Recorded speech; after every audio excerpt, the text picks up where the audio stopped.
All right, Psalm 122. Let's call this one Where the House of the Lord, in this psalm that starts out in the first verse, talking about the house of the Lord. Verse 1, I was glad when they said to me, let us go to the house of the Lord. In this psalm where David is talking about the house of the Lord, that is, of course, in Jerusalem. And so those first two verses are going to talk about the house of the Lord being in Jerusalem. But then he's going to go on to describe Jerusalem in verses 3 through roughly 5 and what they like about it. It seems to be a place where, in contrast to our psalmist in Psalm 120, David and others can find peace. Therefore, as we go into the last set of verses, roughly 6 through 9, he is going to actually pray for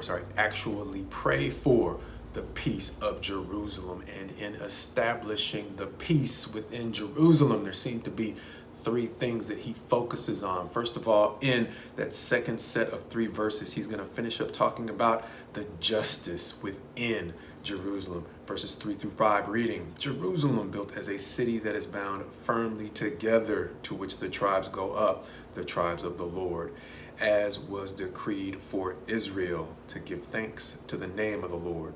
There the thrones for judgment were set, the thrones of the house of David. And even though this is a psalm of David, David is not going too far to pat himself on the back, because we have already seen by the time we got to 2 Samuel around chapter 8, verse 15, how it talked about David administering truth or justice and equity to all of Israel. And so internally, he is setting the foundation within Israel for the peace that he is going to pray to God to provide them externally, so that once again, the struggles that we saw the psalmist in Psalm 120 experience will not be a characteristic of the times that he's spending in Jerusalem, in the house of the Lord, as he will go on, as we mentioned in those last few verses, to say, verse 6, pray for the peace of Jerusalem.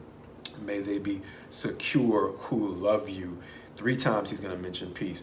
That we saw in verse 6 being the first time, verse 7 again in verse 8. We'll see it before he goes into verse 9 in that third pillar, talking about what he will do in response to his request to God to provide them peace, where he says, for the sake of the house of the Lord our God, I will seek your good. Once again, it doesn't make any sense for him to pray to God for them to have external peace if inside he is establishing an environment that is lawless and chaotic.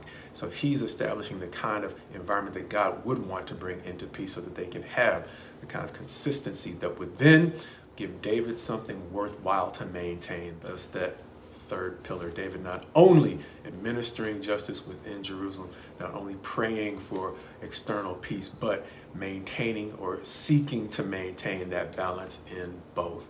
Understanding that in life, when we give good gifts, one of the ways that a person can show appreciation without saying a word is the way in which they take care of it. And so David seems to bookend his prayer in this psalm by showing God first and foremost that he is willing to establish the kind of thing that's worth blessing. And then after God blesses it, he's showing the kind of commitment to say thanks in the way that he takes care of the peace that God gives to Jerusalem.